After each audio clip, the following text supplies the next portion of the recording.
सभी को राकेश मेहरा का नमस्कार। 5 बजे वाली क्लास में करंट और स्टैटिक जीके के इस महाअभियान में आज जो मैं वैल्यू एडेड करने जा रहा हूं उसका संबंध चुनाव से है। आप जानते हो वर्तमान में भारत के 4 राज्यों और 1 केंद्र शासित प्रदेश में विधानसभा चुनाव हुए हैं। राज्य आप भली भांति जानते हो, असम है, तमिलनाडु है, पश्चिम बंगाल है, केरल है और केंद्र शासित प्रदेश है पुडुचेरी।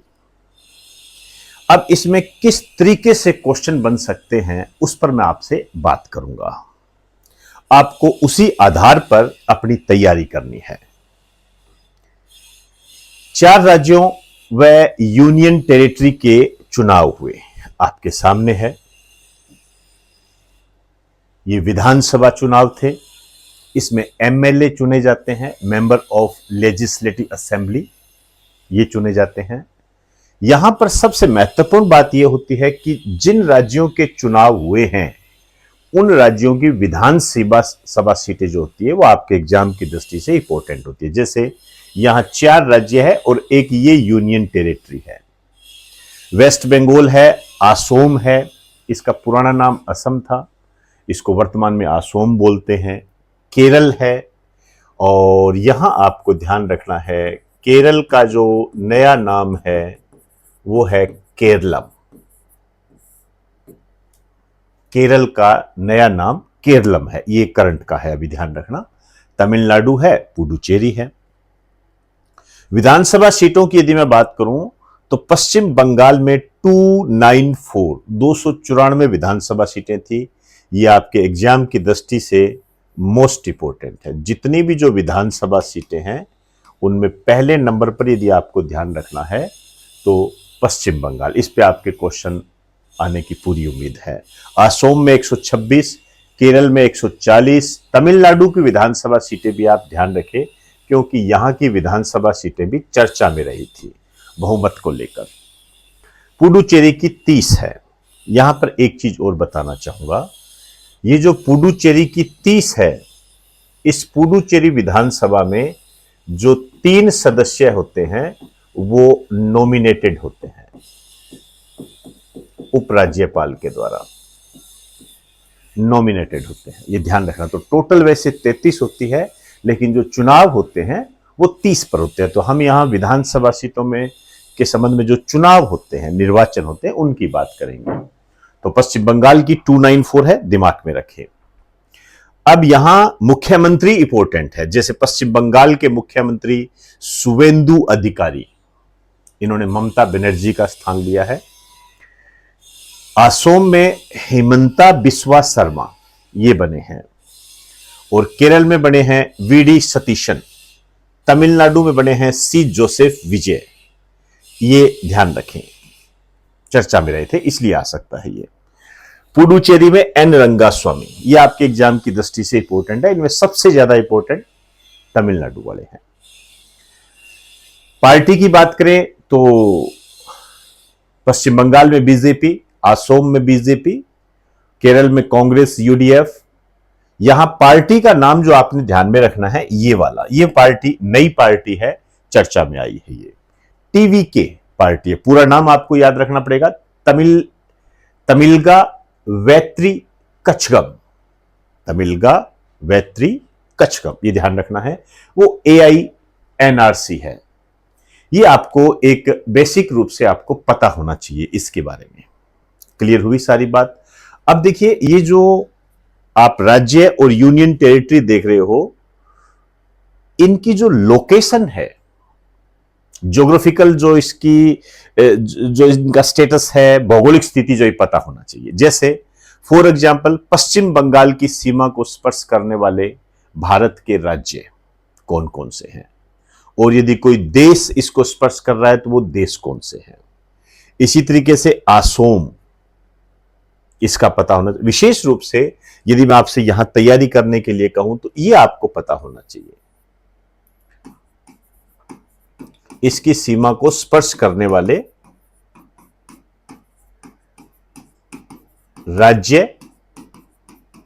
व देश, क्योंकि यहां मैं आपको इसलिए कह रहा हूं, आप देखिए घुसपैठियों को बाहर निकाल देंगे, ठीक है ना, तो ये सीमाओं में प्रवेश करेंगे, तो सीमाएं इनकी इंपॉर्टेंट हो जाती है, तो थोड़ा ध्यान रखना ये वाला। असम का भी आप देख लें, ऊपर की तरफ अरुणाचल प्रदेश है, इधर नागालैंड है, ये आप ध्यान रखें। केरल को देखोगे तो इधर कर्नाटक और तमिलनाडु इसके आसपास मिल जाएंगे, और तमिलनाडु में वही केरल और आंध्र प्रदेश मिल जाएगा। पुडुचेरी की स्थिति थोड़ी डिफरेंट है, और पुडुचेरी की जो स्थिति है वो मैं आपको क्लियर कर दूं, यहां पर आपको ध्यान रखना है। पुडुचेरी भारत के 3 राज्यों में व्यवस्थित है, मैं बना देता हूं, चलो।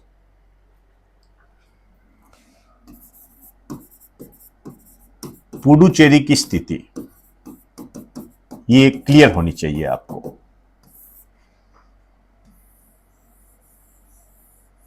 पुडुचेरी की जो स्थिति है ना, ये भारत के 3 राज्यों में है। ये आप सब जानते हो, ये क्या है? केरल। ये क्या है? तमिलनाडु। और ये है आंध्र प्रदेश। इन 3 राज्यों में पुडुचेरी है। कहां कहां है ये देखिए, यहां पर केरल के अंदर एक जगह है माहे, ठीक है ना, ये पुडुचेरी का है। यहां पर तमिलनाडु के अंदर एक है पुडुचेरी और एक है कराईकल, और यह आंध्र प्रदेश में है यमन। तो ये जो भी आप देख रहे हो, माहे, कराईकल, पुडुचेरी, यनम, ये स्थान मिलकर बनाते हैं पुडुचेरी। तो भारत के 3 राज्यों में पुडुचेरी स्थित है, केरल में, तमिलनाडु में, आंध्र प्रदेश में। आपसे यहां क्वेश्चन इस तरीके से पूछा जाता है कि पुडुचेरी का संबंध किस राज्य से नहीं है, तो मैक्सिमम वो ऑप्शन कर्नाटक ही देता है, तो आप भली भांति जानते हो। अब यहां पर जो मैं आपको बताने जा रहा हूं, ये जो सीएम है, इसके संबंध में कुछ क्वेश्चन बनते हैं। मुख्यमंत्री, 2 आर्टिकल आपको ध्यान रखने हैं। जो चीफ मिनिस्टर है, मुख्यमंत्री, राज्यों में मुख्यमंत्री होते हैं। 2 आर्टिकल ध्यान रखने हैं। एक तो मुख्यमंत्री की नियुक्ति, अपॉइंटमेंट, ध्यान रखना, मुख्यमंत्री की हमेशा नियुक्ति होती है, मुख्यमंत्री का चुनाव मत करवा देना। ये जो सुवेंदु अधिकारी बने हैं, इसके अलावा जो ये असम के बने हैं, बिस्वा बने हैं, ये सब क्या है आपको मैं बता दूं, एमएलए हैं। ये अपना बहुमत सिद्ध करते हैं विधानसभा में, फिर बने जाते हैं, विधायक दल का नेता बनते हैं, फिर इन्हें अपॉइंट किया जाता है। चुनाव तो एमएलए के हुए, मुख्यमंत्रियों के चुनाव नहीं हुए। और मुख्यमंत्री के कर्तव्य, ड्यूटीज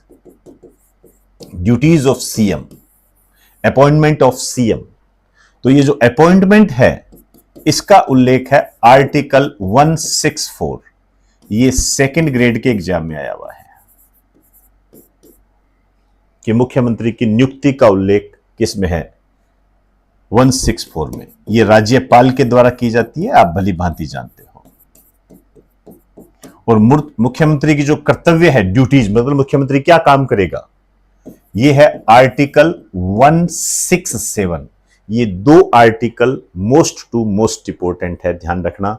164 में, 164 में मुख्यमंत्री के अपॉइंटमेंट के बारे में बताया गया है, appointment of chief minister, of duty of chief minister जो है ये बताई गई है आर्टिकल 167 में, 167 में। ये 2 आर्टिकल आपके अच्छे तरीके से रच बस जाने चाहिए। क्लियर होगी बात सारी? चलिए नेक्स्ट, अब हम आगे बात करते हैं। ये जो 4 राज्य है, पश्चिम बंगाल है, तमिलनाडु है, असम है, केरल है, इन 4 राज्यों में जो प्रतिनिधि चुने गए हैं, जो नेता चुने गए हैं, वो टोटल है 794। एडीआर, इसने अपनी ताजा रिपोर्ट दी है, और इसकी ताजा रिपोर्ट चौंकाने वाली रिपोर्ट है। जो हमें यह सोचने को मजबूर करती है कि आगे आने वाले समय में भारत का भविष्य क्या होगा। आपको ये जो आंकड़ा बताने जा रहा हूं, आप खुद सोचिए कि इन 4 राज्यों में जो नेता चुने गए हैं, जो एमएलए चुने गए हैं, जो विधायक चुने गए हैं, उनमें से 451 मतलब 794 में से 451 नेता पर आपराधिक मामले हैं, विवाद चल रहा है, केस चल रहा है। और मजेदार बात आपको बताऊं, इन 451 जो एमएलए हैं, उनमें से जो 322 एमएलए हैं, उनमें हत्या, रेप और हत्या के प्रयास के मामले दर्ज है। अब आप सोचिए भारत का आने वाला भविष्य कैसा होगा। हम जहां विश्व गुरु बनने की सोच रहे हैं, क्या आपको लगता है कि हम विश्व गुरु की दिशा में जा रहे हैं? क्या आप उम्मीद कर सकते हो कि कोई आपराधिक नेता आपके समाज का, आपके राज्य का, आपके देश का विकास कैसे कर सकता है? हमारे लिए ये सोचने वाली बात है। और मैं आपसे ये कहना चाहूंगा कि आप इस संबंध में आपके जो भी विचार है मुझे कमेंट बॉक्स में बताइए। मैं आपको विश्वास दिलाता हूं, आपके विचारों को एज इट इज आपके नाम के साथ मैं अपने चैनल पर लाने का प्रयास करूंगा। तो आप अपने विचार इस संबंध में मुझे जरूर बताएं, और इसके लिए जो राजनीतिक तंत्र और प्रशासनिक तंत्र है उस पर आप टिप्पणी करें। और वो टिप्पणी आपकी न्यूट्रल होनी चाहिए, तटस्थ होनी चाहिए। किसी पार्टी विशेष को लेकर जो दुर्भावना है वो नहीं। जो भी स्थिति है उसको खुलकर कहिए, क्योंकि आप भारत के नागरिक हैं और भारत का संविधान आपको इसकी इजाजत देता है। तो कमेंट बॉक्स में मैं आपके विचारों को आमंत्रित करता हूं और उनका स्वागत करूंगा। आप अपने विचार न्यूट्रल होकर मुझे जरूर लिखें। धन्यवाद। अब जो नेक्स्ट बात मैं आपसे करने जा रहा हूं, वो चुनावों के संबंध में जो भारतीय चुनाव आयोग होता है, election commission of India, election commission of India, इसके बारे में आपको अच्छे तरीके से जानकारी होनी चाहिए। तो भारत में चुनावी व्यवस्था का प्रबंधन व प्रशासन करता है। भारत में जितने भी चुनाव होते हैं, चाहे वो राष्ट्रपति का है, चाहे वो उपराष्ट्रपति का है, चाहे इसके अलावा जो भी चुनाव है, लोकसभा, राज्यसभा, विधानसभा, विधान परिषद, उन सब के चुनाव का प्रबंधन व प्रशासन भारतीय निर्वाचन आयोग करता है। बस आपको यह ध्यान रखना है कि स्थानीय संस्थाओं, जो पंचायती राज होते हैं, वो के चुनावों का प्रबंधन व प्रशासन राज्य का चुनाव आयोग करता है। उस राज्य में जो चुनाव आयोग होता है ना, वो करता है। नगर पालिका, नगर निगम, वो जो होते हैं, ये मोस्ट इंपोर्टेंट बात बताइए, ध्यान रखना। और भारत में जितने भी चुनाव होंगे वो सब इलेक्शन कमीशन ऑफ इंडिया के द्वारा होंगे। आर्टिकल में उल्लेख है, इसका संवैधानिक संस्था है, आर्टिकल 324 में इसका उल्लेख है। इसकी स्थापना हुई थी 25 जनवरी 1950 को। ध्यान रखना, 26 जनवरी मत कर देना। और इसी कारण से जो 25 जनवरी है, इसको मनाया जाता है राष्ट्रीय मतदाता दिवस, नेशनल वोटर डे। मतदाताओं को मतदान के लिए जागरूक करने के लिए दिवस मनाया जाता है। 2011 में यह दिवस पहली बार मनाया गया था। प्रारंभ में जो इसमें सदस्य थे, एक ही थे। प्रथम मुख्य चुनाव आयुक्त उनको कहा गया, first chief election commissioner, English में लिखना चाहो तो ये थे सुकुमार सेन। जबरदस्त स्टैटिक क्वेश्चन है ये, जबरदस्त, खूब पूछा जाता है। यहां पर आप ये भी वैल्यू एडेड कर सकते हो। प्रथम महिला सीईसी, मैं सीईसी लिख रहा हूं, इसका मतलब होता है मुख्य चुनाव आयुक्त, चीफ इलेक्शन कमिश्नर, जो भी मर्जी आप जैसे हो लिख लेना। ये थी श्रीमती वीएस रमा देवी। ये भी एक बार आईबी के एग्जाम में पूछ लिया गया था। वर्तमान में जो चुनाव आयोग में सदस्य है, ये है तीन सदस्य है वर्तमान में। इन तीनों के नाम रच बस जाने चाहिए आपके। जो वर्तमान में मुख्य चुनाव आयुक्त है, चीफ इलेक्शन कमिश्नर, ये है ज्ञानेश कुमार। और इनकी सहायता के लिए जो अदर चुनाव आयुक्त होते हैं, इनको कहते हैं चुनाव आयुक्त, ईसी, इलेक्शन कमिश्नर। इनमें से एक का नाम है सुखबीर सिंह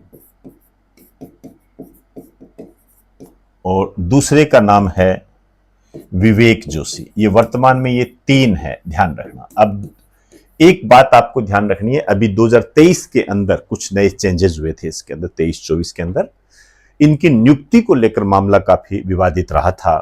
सुप्रीम कोर्ट ने यह कहा था कि इनकी नियुक्ति में न्यायपालिका को शामिल किया जाए, जो न्यायाधीश होते हैं उनको भी शामिल किया जाए, सुप्रीम कोर्ट लेवल का। लेकिन इसको मानने से इनकार कर दिया गया और बकायदा एक कानून आया इनके अपॉइंटमेंट के संबंध में। मतलब इन तीनों की जो नियुक्ति है, इसकी अपॉइंटमेंट के संबंध में एक कानून आया, CEC and other EC, chief election commissioner and other election commissioner, bracket में अपॉइंटमेंट, मतलब इनके अपॉइंटमेंट से संबंधित है। Condition of service and term of A office, मतलब इनके कार्यकाल और इनके बारे में बताया गया है। एक्ट 2023, माफी चाहूंगा, 2023, मतलब ये लेटेस्ट का एक नया संशोधन के तहत है ये। तो यहां जो टर्म ऑफ ऑफिस है, इनका जो कार्यकाल बताया गया है, ये भी आपके एग्जाम में पहले भी पूछा गया है, ये है 6 वर्ष या 65 वर्ष की आयु तक, ये इनका कार्यकाल है। क्लियर, तीनों का। और ये जो एक्ट है, इसकी जो सेक्शन 7 है, धारा 7 में क्या बताया गया है कि इसकी नियुक्ति राष्ट्रपति करेगा, प्रेसिडेंट करेगा, और सिलेक्शन कमेटी की सिफारिशों के आधार पर, चयन समिति की सिफारिशों के आधार पर करेगा, जिसका अध्यक्ष प्रधानमंत्री होगा। और 2 सदस्य होंगे केंद्रीय मंत्री, मतलब कोई भी कैबिनेट मंत्री जो है वो इसका सदस्य होगा, और प्रधानमंत्री उसे नॉमिनेट कर देगा। मतलब ये जो भी कैबिनेट मंत्री होगा, जो कैबिनेट मंत्री होगा, इसे ये पीएम द्वारा नॉमिनेटेड होगा, ये मनोनीत होगा। ये लोकसभा में विपक्ष का नेता, ऑपोजिशन लीडर इन लोकसभा, वो होगा। आप जानते हो वर्तमान में लोकसभा में विपक्ष का नेता कौन है? राहुल गांधी।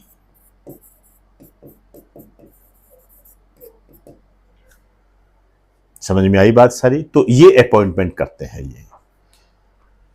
नेक्स्ट,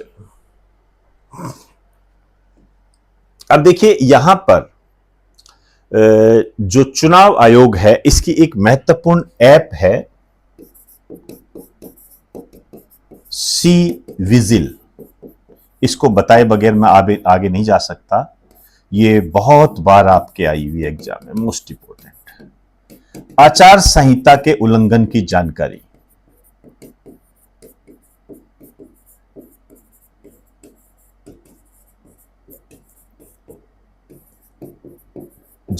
दे सकते हैं।